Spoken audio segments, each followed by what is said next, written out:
Hello students, स्वागत है आप सभी का स्पर्श लर्निंग के इस प्लेटफॉर्म में। जैसा कि आप सबको पता है कि हमने 2020 सीरीज शुरू की है, उसी के प्रोसेस में आज हम पढ़ने वाले हैं हेरिडिटी।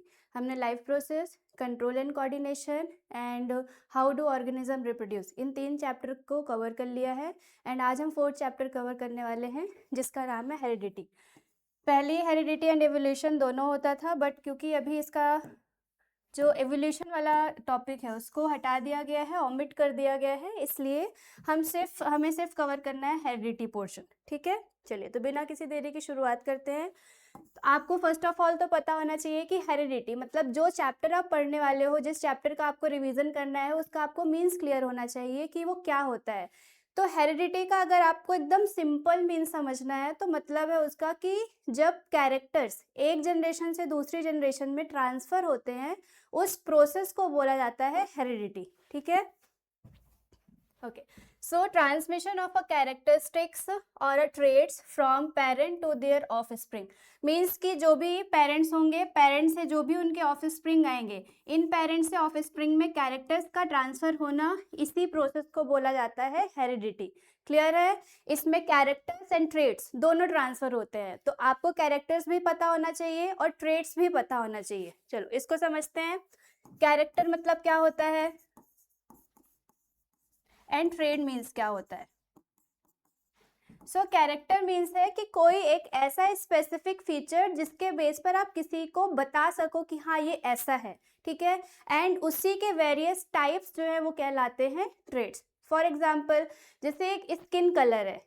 अब स्किन कलर में मल्टीपल टोन्स होते हैं, किसी का स्किन कलर डार्क होता है, किसी का फेयर होता है, किसी का इवन होता है। ठीक है, तो इस तरीके से एक कैरेक्टर है स्किन और स्किन कलर, और उसके वेरियस टाइप्स हैं।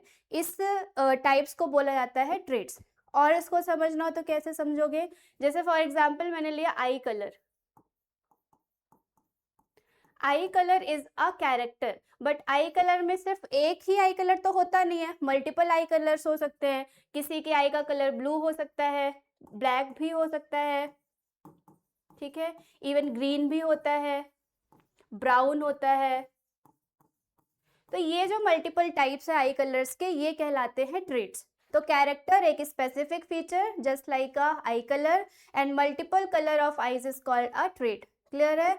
तो ट्रेट को क्या बोलोगे? टाइप्स ऑफ कैरेक्टर या various type of character is called a traits. समझ में आया? और ये सभी जिस प्रोसेस से ट्रांसफर होते हैं जनरेशन आफ्टर जनरेशन, वो कहलाता है हेरिडिटी। तो इस डायग्राम से भी आप देखो, यहाँ पे क्लियर हो रहा होगा कि ऊपर साइड पर आपको पेरेंट्स दिख रहे हैं, एंड पेरेंट्स से फिर उनके ऑफस्प्रिंग प्रोड्यूस हो रहे हैं। और इन सभी ऑफस्प्रिंग में आप देखोगे कि ब्लू एंड ग्रीन और ग्रीन एंड ग्रीन, तो किसी में ब्लू और किसी में ग्रीन, इस टाइप से कलर का ट्रांसफॉर्मेशन हो रहा है। कलर के बेस पर आपको समझाया गया है कि कैरेक्टर्स इस तरीके से ट्रांसफर होते हैं। ठीक है, फिर उसके बाद आता है ट्रेट। ट्रेट्स एक्वायर्ड भी हो सकते हैं, और दूसरा आप पढ़ोगे इनहेरिटेड। इसका क्या मतलब होता है? तो एक्वायर्ड मतलब कि जो आप आफ्टर बर्थ गेन करते हो, मतलब कि जैसे बहुत ज़्यादा ठंड पड़ रही है तो आपकी बॉडी उस ठंड के हिसाब से अपने आप को एडजस्ट करना शुरू करेगी। सडनली आप किसी ऐसे प्लेस में गए जहाँ बहुत ज़्यादा गर्मी हो रही है, तो बॉडी उस इन्वायरमेंट के हिसाब से अपने आप को एडजस्ट करेगी।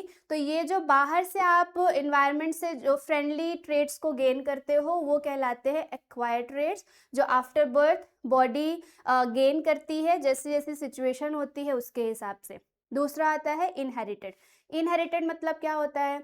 इनहेरिटेड मतलब कि जो आप बाय बर्थ लेकर के पैदा हुए हो। ठीक है, आपके पेरेंट्स से जो भी आपको ट्रांसफर हुआ है और आप उसे अपने साथ लेकर के आए हो यहाँ पर, तो वो कहलाता है इनहेरिटेड।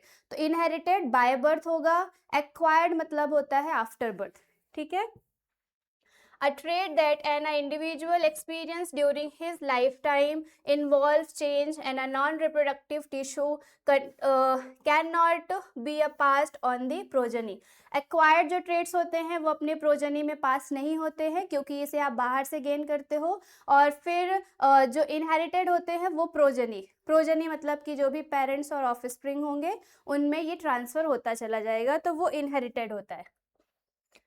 ठीक है, डिस्टिंग्विश क्वालिटीज और characteristics that one acquire ancestors involves change in the DNA and a reproductive tissue and are transmitted to the progeny।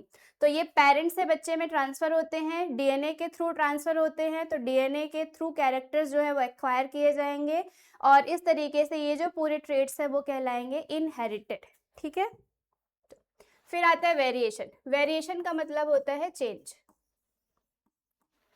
Clear? Changes मतलब कि अगर दो अलग अलग गैमेट्स आपस में फ्यूज हो रहे हैं तो दोनों की क्वालिटीज एक तीसरे न्यू सेल्स में आएंगी वो और उसकी वजह से उस सेल में चेंजेस आने शुरू होंगे और इन्हीं चेंजेस को हम क्या बोलते हैं? वेरिएशन। किसी भी स्पीसीज के सर्वाइवल के लिए ये वेरिएशन बहुत ज्यादा जरूरी होते हैं। So difference among an individual of a species and also among the offspring of the same parent।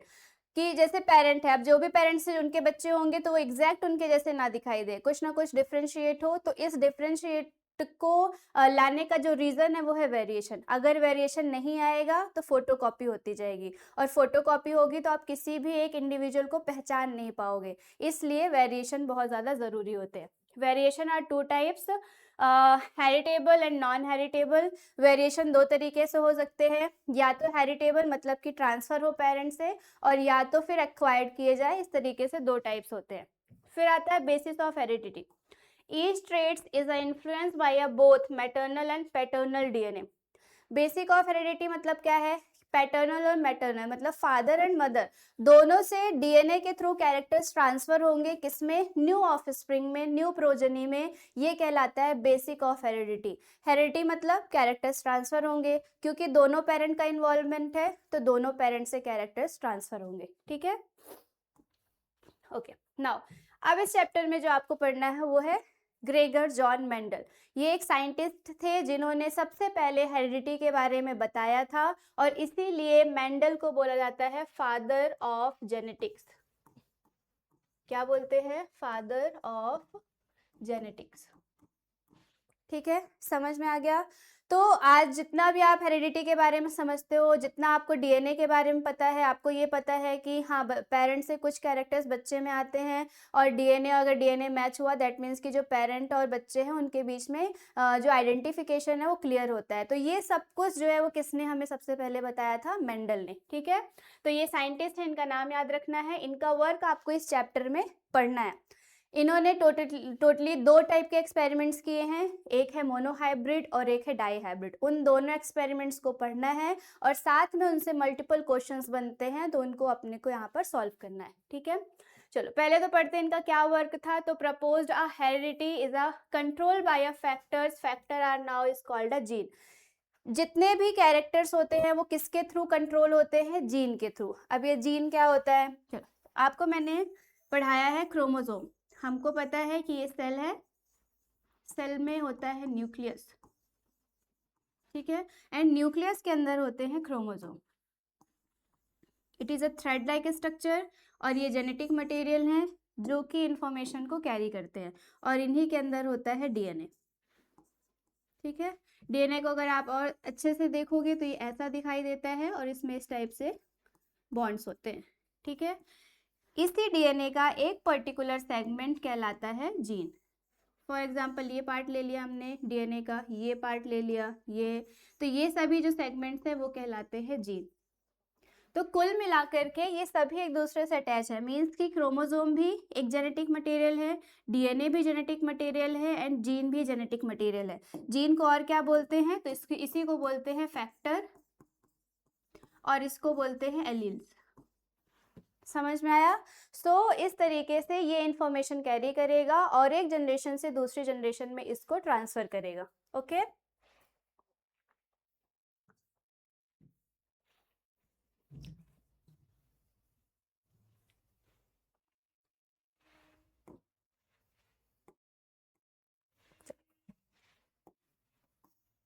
Now then इसके बाद दिया हुआ है परफॉर्म्ड एक्सपेरिमेंट्स है on a garden pea plant. इन्होंने जो भी आपका जितना भी एक्सपेरिमेंट है वो किसके ऊपर किया? गार्डन पी प्लांट में जो भी मटर आप यूज करते हो वही ये गार्डन पी है और इसका साइंटिफिक नेम याद रखना है, इसका साइंटिफिक नेम होता है पैसिवम सटाइवम। ठीक है। तो दो साइंटिफिक नेम आपको पूरे बायो के चैप्टर्स में याद रखने हैं। एक जो हमने पढ़ा था लाइफ प्रोसेस में, जिसका नाम था सेंसिटिव प्लांट, इसी को आप क्या बोलते हो, छुई मुई। इसका साइंटिफिक नेम क्या था, माइमोसा प्यूडिका। एंड सेकेंड आपने यहाँ पर पी प्लांट का पढ़ लिया, इसका नाम है पैसिवम सटाइवम। तो दो ही साइंटिफिक नेम आपको याद रखने हैं, जिसको आप इस तरीके से ध्यान रखेंगे। Use a 7 contrasting pair of characters of a trait through study the heredity. मटर के टोटल 7 कैरेक्टर्स लिए मेंडल ने, और उन 7 कैरेक्टर्स पर उन्होंने अपनी स्टडी, अपना एक्सपेरिमेंट किया और हेरिडिटी के बारे में और भी ज़्यादा डिटेल से बताया। ठीक है, तो ये याद रखना है कि मेंडल ने टोटल कितने कैरेक्टर्स चूज किए, तो 7। इन 7 कॉन्ट्रास्टिंग कैरेक्टर में दो टाइप के ट्रेट्स थे, एक था डोमिनेंट और एक था रेसेसिव। ना ये क्या होता है, चलो तो इसको समझते हैं। डेफिनेशंस आपको याद रखनी है, जैसे डोमिनेंट ट्रेड है, रेसेसिव ट्रेड है। ये क्या होता है, तो डोमिनेंट बहुत ही कॉमन वर्ड है। डोमिनेंट मतलब होता है हावी होना, ठीक है, जो दूसरे को अपने थ्रू क्या कर ले, डोमिनेट कर ले, उसके ऊपर हावी हो जाए, उसको छुपा ले, ये होता है डोमिनेंट। तो यहाँ पर भी डोमिनेंट का वही मतलब है। और रेसेसिव होता है अपोजिट, जो बहुत वीक है ना। तो फॉर एग्जाम्पल कि दो लोग फाइट कर रहे हैं, एक बहुत एकदम हट्टा कट्टा है, उसकी हेल्थ बहुत अच्छी है, भारी भरकम है, और दूसरा उसके सामने कोई ऐसा पतला दुबला सा लड़ने के लिए आ गया।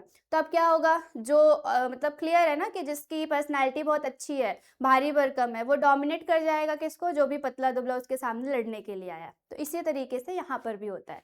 डोमिनेंट हमेशा अपने आप को अपीयर करेगा और इसको हम कैपिटल लेटर से रिप्रेजेंट करते हैं। और रेसेसिव जो होता है वो अपना कैरेक्टर शो नहीं करेगा तब तक जब तक उसके जैसा आइडेंटिकल जीन उसके साथ ना आ जाए। और इसको हम कैसे रिप्रेजेंट करते हैं, स्मॉल लेटर से। एक चीज़ आपको हमेशा याद रखनी है, अभी जब आप भी पढ़ोगे तो लेटर्स इसमें आपको यूज़ करने होंगे। तो डोमिनेंट के लिए आप कैपिटल लेटर यूज़ करोगे और इसी कैपिटल का स्मॉल वर्जन आप यूज़ करोगे किसके लिए, रेसेसिव के लिए। ठीक है, चलो तो डोमिनेंट क्या है, express itself over another contrasting trade.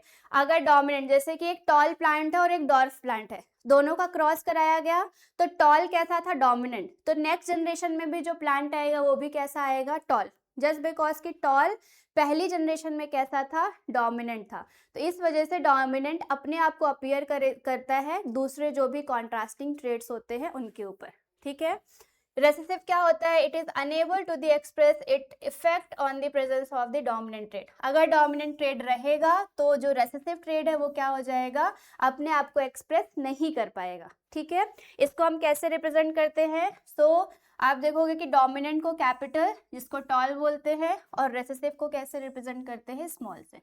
ठीक है, ओके और कुछ डेफिनेशन फोकस करनी है, होमोजाइगस और हेट्रोजाइगस। ये क्या होता है, तो होमो मतलब होता है सिमिलर, क्या होगा, सिमिलर, और जाइगस मतलब होता है जीन।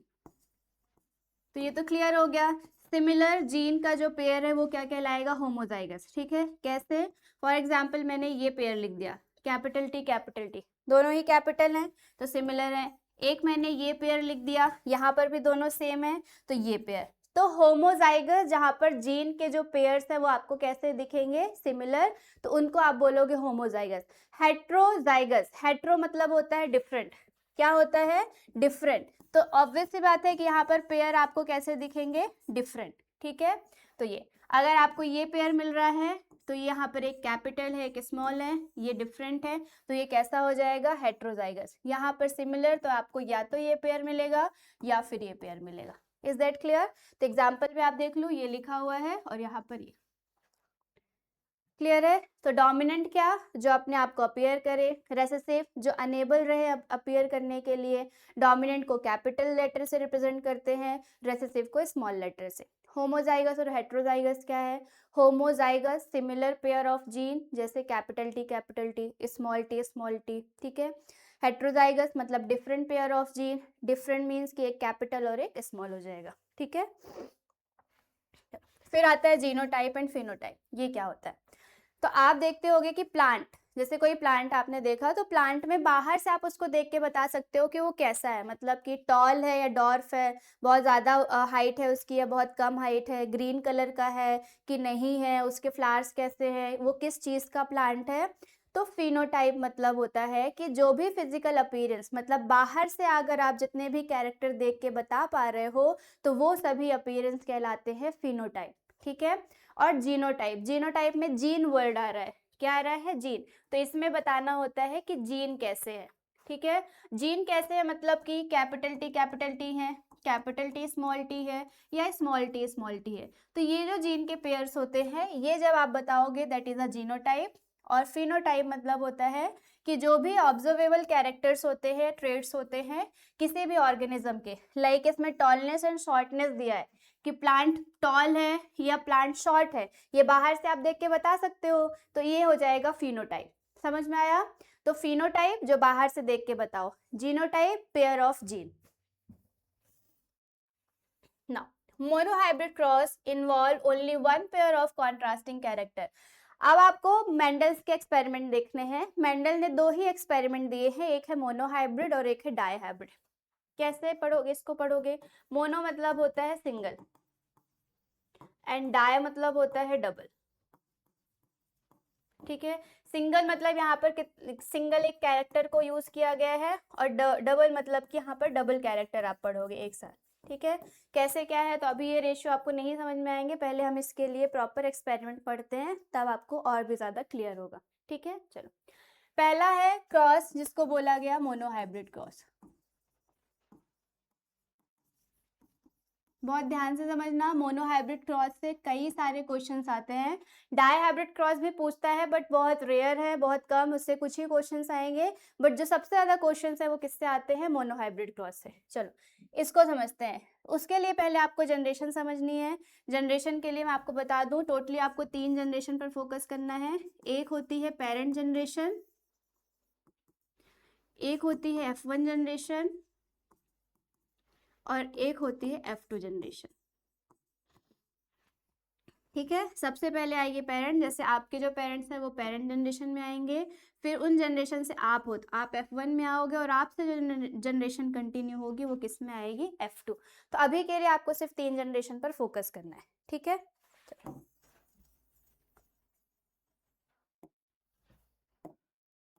ना, सबसे पहले हमें कैरेक्टर चूज करना है, क्योंकि मोनोहाइब्रिड है तो एक सिंगल कैरेक्टर चाहिए। फॉर एग्जाम्पल हम यहाँ पर चूज करते हैं length of plant. Length of plant में हमने चूज किया तो इसमें होते हैं या तो प्लांट टॉल हो सकता है या तो प्लांट डॉर्फ हो सकता है। डॉर्फ मतलब शॉर्ट, ठीक है। टॉल के लिए हम जो जीन का पेयर लेंगे वो होगा कैपिटल टी, और शॉर्ट के लिए जो लेंगे वो होगा स्मॉल टी, ठीक है। चलो ना, अब सबसे पहले आपको लिखनी है पी जनरेशन। इसमें हमने capital T and small T इन दोनों को लिया, क्योंकि हमारे पास यही दो कैरेक्टर्स थे, ठीक है। ये ऊपर आपको दिख रहा है। आप क्या करोगे, तो उसके बाद अब आप सबसे पहले इनके बीच में क्रॉस होगा। क्रॉस करने से पहले आपको इन पेयर्स को सेपरेट करना पड़ेगा। जब हमने सेपरेट किया तो आप देखो कि ये कैपिटल, तो ये कैपिटल टी, ठीक है। इसको फिर इसको भी सेपरेट करो, तो ये स्मॉल है तो ये आ जाएगा, ये स्मॉल टी है तो ये आ जाएगा। यहाँ तक की कहानी समझ में आई? एकदम ध्यान से समझना है, क्योंकि ये चैप्टर बच्चों को बहुत ज़्यादा कॉम्प्लिकेटेड लगता है, ठीक है। अगर एक बार आपका कॉन्सेप्ट क्लियर हो गया देन किसी भी टाइप के क्वेश्चन आए आप इजीली उसको सॉल्व कर लोगे। चलो, ये किया हमने, सॉल्व, इसको सेपरेट किया। अब सेपरेट करने के बाद क्रॉस करना है। क्रॉस करने के लिए कैसे करोगे इसमें?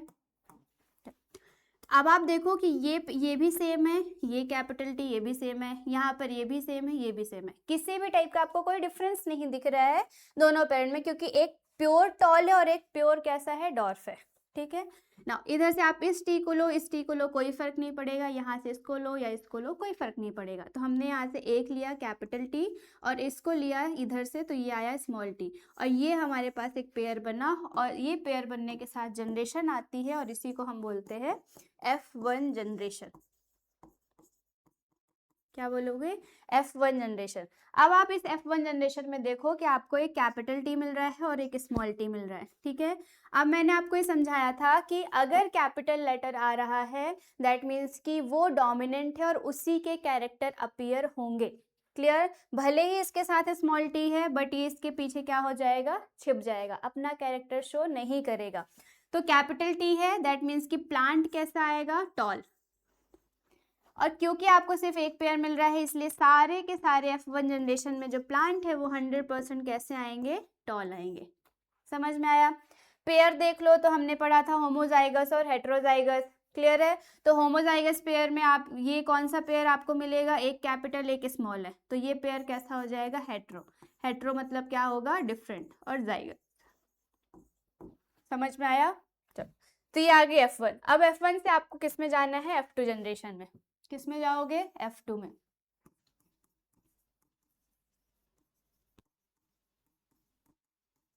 F2 जनरेशन के लिए हम करते हैं सेल्फ फर्टिलाइजेशन।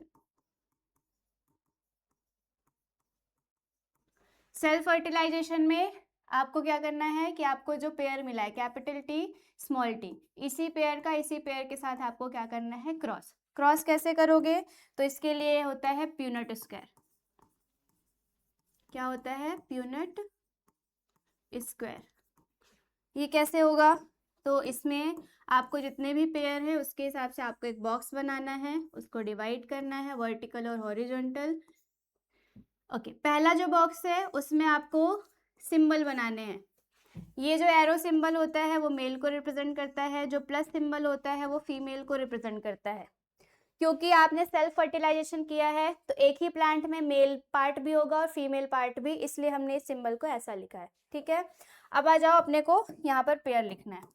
पेयर में देखो तो एक कैपिटल है टी है और एक स्मॉल टी, ये यहाँ पे मिला था और इसी को इसी के साथ आपको फर्टाइल करना है, तो आपने दोनों जगह पर सेम चीजें लिख दी, ठीक है। अगर इतनी चीज समझ में आई है देन इसके बाद एकदम आसान है, आपको सिर्फ मल्टीप्लाई करना है। कैपिटल टी, तो यहाँ पर दोनों कैसे आएंगे? कैपिटल टी स्मॉल टी, यहाँ पर क्या आएगा? Capital T small T capital T, तो यहाँ पर भी क्या आएगा?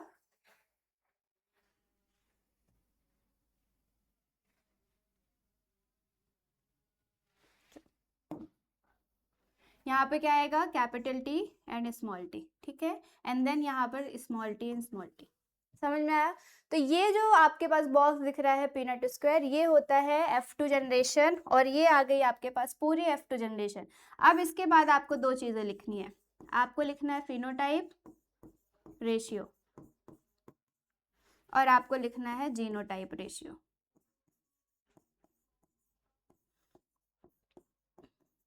कैसे लिखोगे आप? ये सबसे ज्यादा इंपॉर्टेंट है और इससे इसी से क्वेश्चंस आपसे पूछे जाते हैं। ध्यान से समझोगे, एकदम आसान है, बहुत अच्छे से समझ में आएगा। फिनोटाइप अभी बताया था कि बाहर से प्लांट आपको कैसा दिख रहा है, तो आप इन चारों रिजल्ट में देखो कि दोनों कैपिटल टी है, मतलब प्लांट आपको कैसा दिखेगा? टॉल। यहाँ पर कैपिटल टी स्मॉल टी है, क्योंकि कैपिटल है इसलिए ये भी कैसा होगा? टॉल। ये भी कैपिटल ये स्मॉल, तो ये भी कैसा आएगा? टॉल। बट यहाँ पर दोनों ही स्मॉल हैं तो प्लांट कैसा हो जाएगा? डॉर्फ। समझ में आया? तो आप देखो 1 2 3 प्लांट्स कैसे हैं? टॉल, और एक कैसा है? डॉर्फ। तो फिनोटाइप रेशियो क्या बन गया? 3:1। समझ में आया क्या हुआ? 3:1। 3:1, ये हो गया फिनोटाइप रेशियो। नाउ जीनोटाइप क्या है? जिसमें आपको देखना है जीन कैसे हैं। क्लियर? तो जीन में आप देखो कि आपको क्या क्या पेयर मिला है, यहाँ पे लिख लेते हैं। एक है कैपिटल टी, ये है, इसके सामने इसका नंबर लिखो, एक ही बार आया है ना। कैपिटल टी स्मॉल टी, यहाँ पे भी है और यहाँ पे भी है, तो ये कितने हो गए? 2। और ये कैसा है? स्मॉल टी, एक ही बार है तो ये एक हो गया। रेशियो कैसे लिखना है? सीक्वेंस से, सो 1:2:1, that is a genotype ratio. समझ में आया? तो या तो आप डायरेक्टली याद कर लो, क्योंकि किसी भी मोनोहाइब्रिड का जो क्रॉस है उसका फिनोटाइप और जीनोटाइप रेशियो एक जैसा आता है, कोई भी चेंज नहीं होता है। तो फिनोटाइप 3:1 और जीनोटाइप क्या होगा? 1:2:1। कैसे आता है ये मैंने आपको बताया, ठीक है। ओके, अब देखो यहाँ पे लिखा है मोनोहाइब्रिड जब क्रॉस करोगे तो उसका फिनोटाइप रेशियो कितना आएगा 3:1। कैसे आया यह भी आपको बता दिया, ये देखो, ठीक है ना। डाईहाइब्रिड क्रॉस करोगे तो उसका रेशियो आता है, हमेशा उसका रेशियो आएगा 9:3:3:1। कैसे आएगा इसका भी क्रॉस अभी हम करके बताएंगे तो आपको समझ में आएगा। बट अगर आपको वो इतना बड़ा पूरा पीनट स्क्वायर नहीं भी याद रखना है डाईहाइब्रिड के लिए तो आप सिंपली क्या याद रखोगे 9:3:3:1, ये होगा फिनोटाइप रेशियो डाईहाइब्रिड क्रॉस का।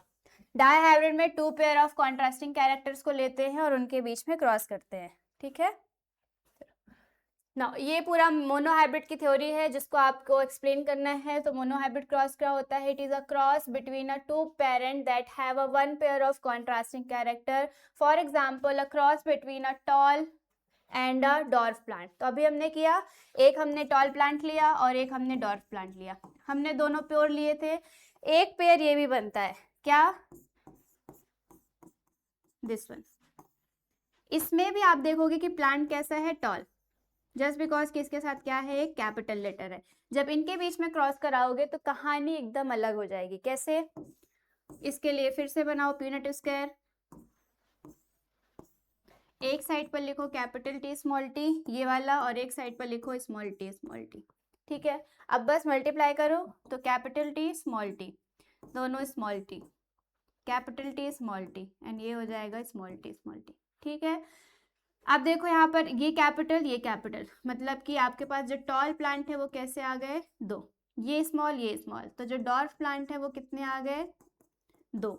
तो 2 से 2 कट गया तो ये कितना हो गया, 1:1। तो यहाँ पर कहानी चेंज हो गई। इन केस अगर पेरेंट ऐसा होता है तो जो भी जनरेशन आएगी वो 50-50 की आएगी। कितनी, 50-50% की। मतलब 50% टॉल हो सकते हैं और 50% कैसे हो सकते हैं, डॉर्फ हो सकते हैं। तो ये भी याद रखना है। बट इन केस अगर आपके जो पेरेंट हैं वो एकदम प्योर होंगे तो यहाँ पर 100% बनेगा। मतलब 100% F1 जनरेशन में प्लांट्स कैसे आएंगे, टॉल आएंगे। समझ में आया। तो ये दोनों ही कंडीशन में मोनोहाइब्रिड क्रॉस होता है, इसको आपको ध्यान रखना है। इसलिए वहां पर कैपिटल टी भी लिखा है और कैपिटल टी स्मॉल टी भी लिखा हुआ है, ठीक है ना। Dihybrid cross, it is a cross between a two parents that have a two pair of contrasting character. For example a cross between round yellow seed and a wrinkled green seed, ठीक है। And इसका phenotype है 9:3:1। तो अभी के लिए dihybrid cross क्योंकि इतना ज़्यादा इंपॉर्टेंट नहीं है, इसका सिर्फ फिनोटाइप ही इंपॉर्टेंट है, तो आप उसको लर्न कर लो 9:3:3:1, ठीक है। इतने में हो जाएगा काम। ओके, नाउ नेक्स्ट है most important, that is a law of Mendel या मेंडल्स लॉ। मेंडल ने एक्सपेरिमेंट करके आपको ये बताया कि अगर आप टॉल और डॉर्फ प्लांट लेते हो और उनके बीच में क्रॉस कराते हो तो कैसे कैसे रिजल्ट आएंगे। अगर आप प्योर टॉल और प्योर डॉर्फ लेते हो तो रिजल्ट 100% प्योर आएगा। अगर आप मिक्स कैरेक्टर्स लेते हो तो जो रिजल्ट है वो 50-50 का हो जाएगा, ठीक है। कैसे, ये हमने अभी पिछले स्लाइड में देखा और कैसे होता है पीनट स्क्वायर के थ्रू इसको समझा, ठीक है। अब मेंडल्स ने इसी से रिलेटेड कुछ लॉ दिए हैं। ये 3 लॉज हैं जिसको आपको पढ़ना है और ये आपसे क्वेश्चन पेपर एग्जाम में पूछता है, तो इसके बेस पर आप इसको प्रिपेयर करोगे, ठीक है। चलो, पहला लॉ क्या है, फर्स्ट लॉ होता है जिसको बोलते हैं लॉ ऑफ डोमिनेंस, पहले नाम याद कर लो। दूसरा होता है लॉ ऑफ सेग्रीगेशन, फिर थर्ड होता है लॉ ऑफ इंडिपेंडेंट असर्टमेंट। बहुत ही आसान है, एकदम क्विक आप याद कर लोगे। जो आपको लॉ के नेम दिए हैं उसी के बेस पर उसका जो है वो आंसर है। मतलब अगर आपने मीन्स समझा तो आप अपने से भी इसका आंसर लिख सकते हो, ठीक है। कैसे, देखो, पहला है लॉ ऑफ डोमिनेंस। हमने डोमिनेंस अभी पढ़ा, क्या होता है डोमिनेंस, जो कि अपने आप को अपीयर करेगा, हावी होगा दूसरे कैरेक्टर्स पर, वो होता है डोमिनेंट। तो लॉ ऑफ डोमिनेंस ये बताता है, it states that only one parental trait gets expressed in F1 generation while both of the trait get expressed in the F2 generation. Dominant में हमने ये पढ़ा कि जो F1 जनरेशन है, कौन सी, F1, कैसे अभी आपने पढ़ा था ये, इसमें ये बोल रहा है कि F1 जनरेशन में पूरे के पूरे प्लांट्स कैसे आएंगे, टॉल, लेकिन जब F2 जनरेशन आएगी तो रेशियो बदल जाएगा, मतलब यहाँ पर टॉल भी प्लांट आ रहे हैं और डॉर्फ भी आ रहे हैं। तो लॉ ऑफ डोमिनेंस में अगर जो कैरेक्टर या ट्रेड है वो डोमिनेंट हुआ तो पहली जनरेशन तो डोमिनेंट होगी, बट नेक्स्ट जनरेशन में हो सकता है कि डोमिनेंट के साथ साथ क्या आ जाएंगे, रिसेसिव। ये कहलाता है लॉ ऑफ डोमिनेंस। ठीक है, ओके। सो F1 जनरेशन में आपको कैसे प्लांट दिखेंगे, only one parental trade express. F1 में सिर्फ एक ही टाइप के पेरेंटल ट्रेड दिखेंगे, या तो टॉल होगा या तो डॉर्फ होगा। बट F2 में आओगे तो आपको दोनों पेरेंटल के ट्रेड दिखेंगे, मतलब टॉल भी दिखेगा और डॉर्फ भी दिखेगा। ठीक है, तो अगर किसी पेरेंट में, दो पेरेंट, एक में स्किन का कलर फेयर और एक में डार्क है, जब दोनों के बीच में क्रॉस होगा तो जो पहली जनरेशन आएगी उसमें या तो हो सकता है कि फेयर स्किन आए या सिर्फ डार्क स्किन आए, लेकिन जब नेक्स्ट जनरेशन आएगी तो उसमें फेयर भी आएगी और डार्क स्किन भी आएगी। ठीक है, तो इस तरीके से आपको इसको याद रखना है। फिर आ जाओ लॉ ऑफ सेग्रीगेशन। सेग्रीगेशन मतलब होता है सेपरेट करना। क्या सेपरेट करना, कैरेक्टर्स। तो आपको मैंने बताया था कि जैसे ही क्रॉस होता है, क्रॉस करने से पहले ये स्टेप करते हैं जिसमें कि जीन्स को आपस में क्या करेंगे, सेपरेट। यही कहलाता है लॉ ऑफ सेग्रीगेशन। ठीक है, एकदम सिंपल है। सेग्रीगेशन मतलब होता है सेपरेट करना। So it is state that two alleles segregate from each other when a characters are transferred from a parent to their offspring during the reproduction. तो जब पेरेंट से उसके ऑफस्प्रिंग आते हैं तो दोनों के बीच में क्रॉस होता है। क्रॉस करने से जस्ट पहले हम जीन्स को क्या करते हैं, सेपरेट करते हैं, और इसी को बोला जाता है लॉ ऑफ सेग्रीगेशन। ठीक है, फिर आ जाओ थर्ड है लॉ ऑफ इंडिपेंडेंट असर्टमेंट। ये क्या है, इंडिपेंडेंट मतलब सेल्फ, वो किसी दूसरे के ऊपर डिपेंडेंट नहीं होगा। और इंडिपेंडेंट असर्टमेंट, इसका ये मतलब है कि अगर आप दो या दो से ज़्यादा कैरेक्टर्स को एक साथ मिक्स कर रहे हो तो भी जो नेक्स्ट जनरेशन आएगी उसमें दोनों के कैरेक्टर्स इंडिविजुअल अपीयर होंगे, मतलब दोनों कैरेक्टर आपस में मिक्स नहीं हो जाएंगे। ये कैसे, वो समझ में नहीं आया तो इसको एकदम नॉर्मल समझते हैं। जैसे आपकी बॉडी का अगर हम एग्जांपल लेते हैं, ह्यूमन बॉडी में आप देखो स्किन का कलर एकदम अलग है, आईज का कलर अलग होता है। ठीक है, इसके बाद हेयर टेक्सचर देख लो, हाइट देख लो, ये सब कैरेक्टर्स हैं। क्या कोई भी एक कैरेक्टर दूसरे के साथ मिक्स होता है, मतलब अगर आपकी हाइट बढ़ रही है तो उस टाइम पर आपका जो स्किन कलर है वो शो नहीं होगा, वो हट जाएगा। ऐसा होता है क्या, नहीं होता है। मतलब एक साथ कई कैरेक्टर्स ग्रो कर रहे हैं, यही कहलाता है इंडिपेंडेंट असर्टमेंट। डाई हाइब्रिड क्रॉस में दो कैरेक्टर्स हम एक साथ मिक्स करते हैं। जैसे हमने शीट में ले लिया कि शीट कैसा है, राउंड है, और हमने ले लिया कि शीट कैसा है, येलो है। कलर भी ले लिया, शेप भी ले लिया। जब आप नेक्स्ट जनरेशन देखोगे तो शीट राउंड भी आएगा और शीट येलो भी आएगा, मतलब कि एक कैरेक्टर ये है, दूसरा कैरेक्टर ये है, और दोनों एक साथ अपीयर हो रहे हैं। इसको बोला जाता है लॉ ऑफ इंडिपेंडेंट असर्टमेंट, और ये आपको कहाँ पर देखने को मिलेगा, डाई हाइब्रिड क्रॉस में।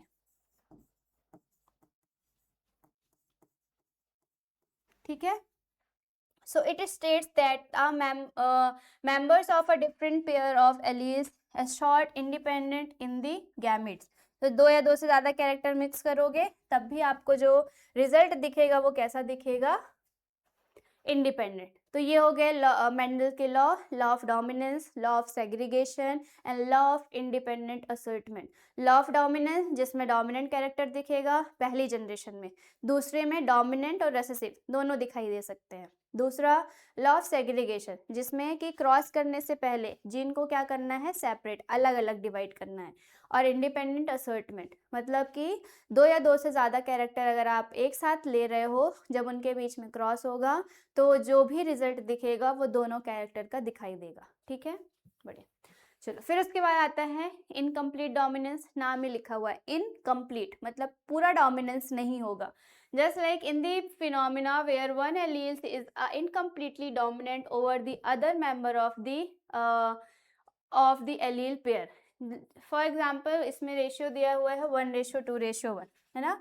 हमने ये देखा था कि पूरा डोमिनेंस नहीं होगा। कैसे,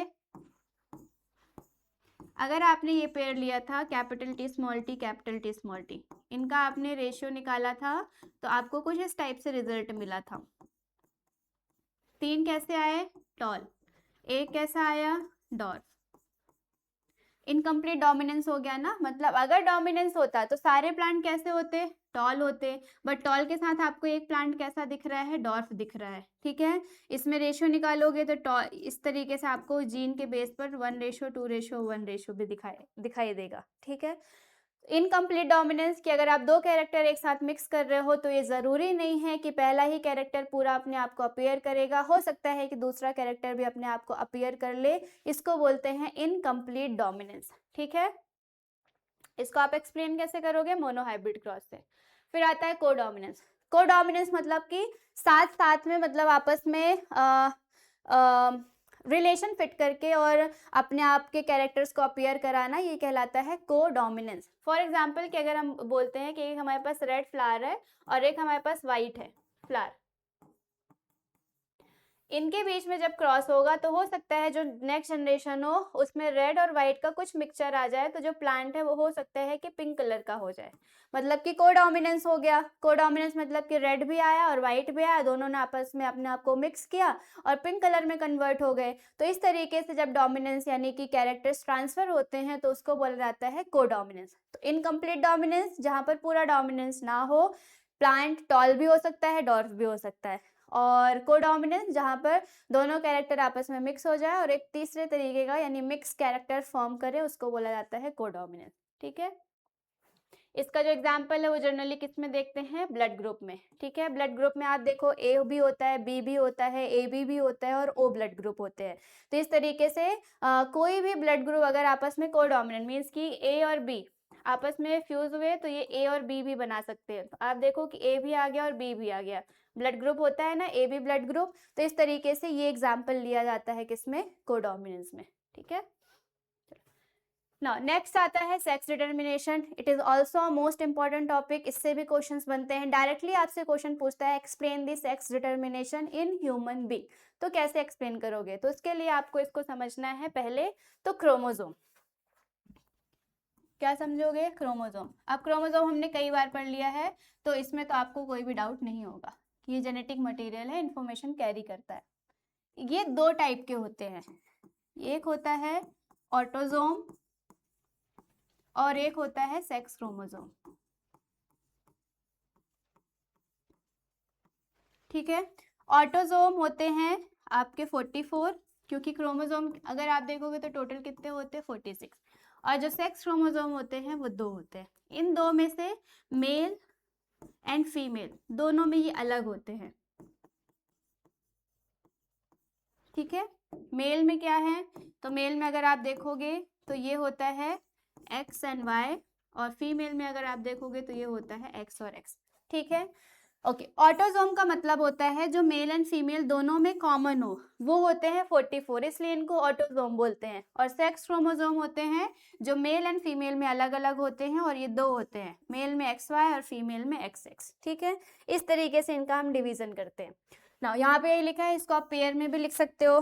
पेयर में कैसे, ओके 44 है, इसको अगर आप करोगे तो ये 23 पेयर में बनेगा, 23 में 22 पेयर अगर आप करोगे तो ऑटोसोम, और 1 पेयर अगर आप बोलोगे तो किस में आएगा, सेक्स क्रोमोसोम में, ठीक है। Okay, 22 pair of chromosome that do not determine in the sex of an individual. Sex chromosome, last pair of the chromosome represent as X and Y.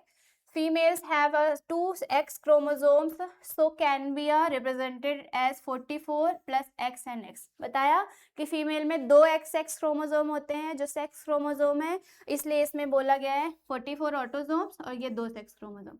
Mail में अगर आप देखोगे तो 44 ऑटोसोम्स और X और Y ये दो क्या हो गए, सेक्स क्रोमोसोम, ठीक है। कैसे इनके बीच में क्रॉस होता है तो ये आपको बताया, देखो ये डायग्राम है, यहाँ पर आप देखो कि ये X फीमेल का क्रोमोसोम और ये हो गया फीमेल का, यहाँ पर Y और ये X और Y ये किसके हो गए, मेल क्रोमोसोम। अगर X और X कैसे, ये देखो यहाँ पर अच्छे समझते हैं, ये हो गया XX, ये हो गया XY, ये हो गया मेल के क्रोमोसोम और ये हो गया फीमेल के, ठीक है। वही आपको पेयर मिल गया ना, अब आप इनको क्या करोगे, सेपरेट, बताया था ना लॉ ऑफ सेग्रीगेशन, इनको हमने सेपरेट किया, ये मिला, इनको सेपरेट किया, एक्स और वाई मिला। समझ में आया? तो क्रॉस होगा, क्रॉस से पहले सेग्रीगेट होंगे, मतलब जीन क्या होंगे, सेपरेट होंगे। अब इनके बीच में क्रॉस करते हैं। क्रॉस करोगे तो आप देखो ये भी एक्स है, ये भी एक्स है, सेम है। अगर इन दोनों में से कोई भी एक्स क्रॉस करेगा तो रिजल्ट कैसा मिलेगा, सेम मिलेगा। यहाँ पर ये एक्स है और यहाँ पर ये वाई है, इनकी वजह से जो रिजल्ट है वो क्या हो जाएगा, बदल जाएगा। कैसे? तो ये एक्स है और ये एक्स है, इनका हमने क्रॉस किया तो हमारे पास ये पेयर मिला। ठीक है, ये एक्स है और ये वाई है, इनका हमने क्रॉस किया तो हमारे पास ये पेयर मिला। देखो, फीमेल से एक्स आया एंड इधर से मेल से एक्स आया तो एक्स एक्स बन गया। फीमेल से एक्स आया एंड मेल से अगर वाई आया तो पूरी कहानी बदल जाएगी। इसमें एक्स एक्स है तो ये कैसा सेक्स हो जाएगा, फीमेल, और ये कैसा सेक्स हो जाएगा, मेल। आप देख रहे हो कि जो मेल का क्रोमोसोम है एक्स और वाई, उसकी वजह से जो सेक्स है वो पूरी तरीके से चेंज होता है। अगर मेल का एक्स क्रोमोसोम फीमेल के एक्स क्रोमोसोम से मिलेगा तो जो सेक्स डिसाइड होगा वो कौन सा होगा, एक्स। अगर मेल का वाई क्रोमोसोम फीमेल के एक्स क्रोमोसोम से अटैच होगा तो वो क्या बनेगा, मेल। तो एक्स एंड वाई की वजह से पूरा का पूरा जो खेल है वो क्या होता है, बदल जाता है। और ये टोटल किसकी वजह से होता है, मेल क्रोमोसोम से। ठीक है, तो ये डायग्राम में यही दिख रहा है। यहाँ पर आप देखो कि ये एक्स है और इधर से ये एक्स आया तो दोनों एक्स एक्स हो गए और ये क्या बन गई, फीमेल। इसके बाद यहाँ से ये एक्स है और ये वाई है और ये हो गया एक्स वाई और ये हो गया आपका मेल चाइल्ड। ठीक है, तो एक्स और एक्स और एक्स और वाई, इस तरीके से ह्यूमन बीइंग में सेक्स का डिटर्मिनेशन होता है। And now sex of a baby is determined by the type of the male gamete X और Y that fuse with the female gamete. तो जो सेक्स का डिटर्मिनेशन होता है वो मेल क्रोमोसोम पे डिपेंड करता है। अगर मेल क्रोमोसोम का एक्स क्रोमोसोम जाएगा फीमेल एक्स के साथ तो फीमेल, और अगर वाई क्रोमोसोम जाएगा तो मेल चाइल्ड का जो है वो डेवलपमेंट आगे कंटिन्यू होगा। तो इस तरीके से ये जो सेक्स डिटर्मिनेशन है ह्यूमन बीइंग में वो कंप्लीट होता है। समझ में आया?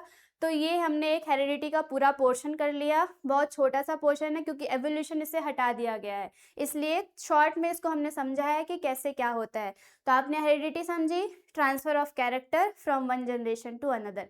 इस पूरी हेरिडिटी को फ्रेम किसने किया, मेंडल ने, इसलिए इनको क्या बोलते हैं, फादर ऑफ जेनेटिक्स। मेंडल ने अपना एक्सपेरिमेंट किसके ऊपर किया, पी प्लांट पर किया। ठीक है, उसका साइंटिफिक नेम क्या है, पैसिवम सटाइवम। समझ में आया? देन उसके बाद आपको ये भी याद रखना है कि जो पी प्लांट है वही क्यों चूज किया। इतने सारे प्लांट है, कोई भी चूज कर सकते थे, पी प्लांट चूज करने का रीजन क्या था, तो रीजन ये है, पहला तो है कि उसमें मल्टीपल सीड्स होते हैं। क्या होते हैं, मल्टीपल सीड्स। तो अगर एक शीट पर एक्सपेरिमेंट एक टाइम पर अनसक्सेसफुल हुआ तो दूसरा यूज कर सकते हैं, तो एक रीजन ये है। दूसरा, जो पी प्लांट का लाइफ साइकिल है वो बहुत शॉर्ट होता है, 1 साल के अंदर पूरा हो जाता है। दूसरा, इसके अलावा जो नेक्स्ट है वो ये है कि जो कॉन्ट्रास्टिंग कैरेक्टर है, मतलब बाहर से ही आप प्लांट को देख के बता सकते हो कि वो कैसा दिखाई देगा। तो इस तरीके से कुछ फीचर्स हैं जिसके बेस पर मेंडल ने पी प्लांट को चूज किया। फिर मेंडल ने 2 टाइप के एक्सपेरिमेंट किए, एक मोनोहाइब्रिड और एक डाईहाइब्रिड। मोनोहाइब्रिड में एक सिंगल कैरेक्टर लिया, डाईहाइब्रिड में 2 अलग अलग कैरेक्टर लिए। ठीक है, देन मेंडल्स के लॉ। तो 3 लॉज पढ़े, law of dominance, law of segregation and law of independent assortment. Dominance में क्या था मैम, तो डोमिनेंस में था कि जो हावी होता है, ठीक है, अपने कैरेक्टर को शो करता है, वो डोमिनेंस हो जाएगा। सेग्रीगेट क्या था, तो सेग्रीगेट मतलब सेपरेट करना, अलग अलग करना। तो क्रॉस करोगे, क्रॉस से पहले जीन को अलग करना, that is a segregation. Independent assortment क्या होता है, तो इंडिपेंडेंट असर्टमेंट का मतलब था कि जो अगर आप 2 या 2 से ज़्यादा कैरेक्टर एक साथ मिक्स कर रहे हो तब भी नेक्स्ट जनरेशन में दोनों कैरेक्टर्स इंडिविजुअल अपने आप को अपीयर करेंगे, ये कहलाता है लॉ ऑफ इंडिपेंडेंट असर्टमेंट। ठीक है, पहले के दोनों लॉज आप मोनोहाइब्रिड से समझाओगे, लास्ट का जो लॉ ऑफ इंडिपेंडेंट असर्टमेंट है इसको आप डाईहाइब्रिड से समझाओगे। ठीक है, मोनोहाइब्रिड का हमने पूरा क्रॉस देखा कि कैसे F1 जनरेशन आएगी, कैसे F2 आएगी, तो इसको आपको अच्छे से प्रिपेयर करना है क्योंकि इसी से ज़्यादा क्वेश्चंस बनते हैं। ठीक है, फिर उसके बाद हमने देखा कि सेक्स डिटर्मिनेशन क्या होता है। तो जो ह्यूमन बीइंग है उसमें जो फीमेल है उसमें एक्स और एक्स क्रोमोसोम होते हैं जिनको सेक्स क्रोमोसोम बोलते हैं, और जो मेल होता है उसमें एक्स और वाई सेक्स क्रोमोसोम होते हैं। इन दोनों के बीच में जब हम क्रॉस कराते हैं तो अगर एक्स और एक्स मिलेंगे तो फीमेल, और अगर एक्स और वाई मिलेंगे तो मेल चाइल्ड होगा। टोटली जो सेक्स का डिटर्मिनेशन है वो किस क्रोमोसोम पर डिपेंड करता है, तो ये मेल क्रोमोसोम पर डिपेंड करता है, ठीक है। इसके अलावा हमने कुछ डेफिनेशंस भी देखी थी, dominant, recessive, homozygous, heterozygous, phenotype और जीनोटाइप। तो इनको आपको एक बार अच्छे से देख लेना है। होमोजाइगस, हेट्रोजाइगस बहुत ईजी है। होमो मतलब सिमिलर और हेट्रो मतलब डिसिमिलर। सिमिलर मतलब सिमिलर पेयर ऑफ जीन और डिसिमिलर यानी कि dissimilar pair of gene. Phenotype, genotype, बाहर से जो आपको कैरेक्टर दिखाई दे रहे हैं वो फिनोटाइप है, जो आपको जीन के पेयर दिखाई दे रहे हैं वो क्या हो जाएंगे, जीनोटाइप, ठीक है। तो इस तरीके से हेरिडिटी का एक ओवरऑल हमने रिवीजन लिया है। अगर आपको अभी भी किसी भी टॉपिक में कोई भी प्रॉब्लम आती है तो आप कमेंट सेक्शन में मैसेज कीजिए, उसका रिस्पॉन्स किया जाएगा। और अपनी जो एग्ज़ाम की प्रिपरेशन है उसको आप और भी ज़्यादा स्ट्रॉन्ग बनाइए इस रिवीजन के साथ, ठीक है। मिलते हैं नेक्स्ट लेक्चर के साथ। तब तक के लिए थैंक यू सो मच।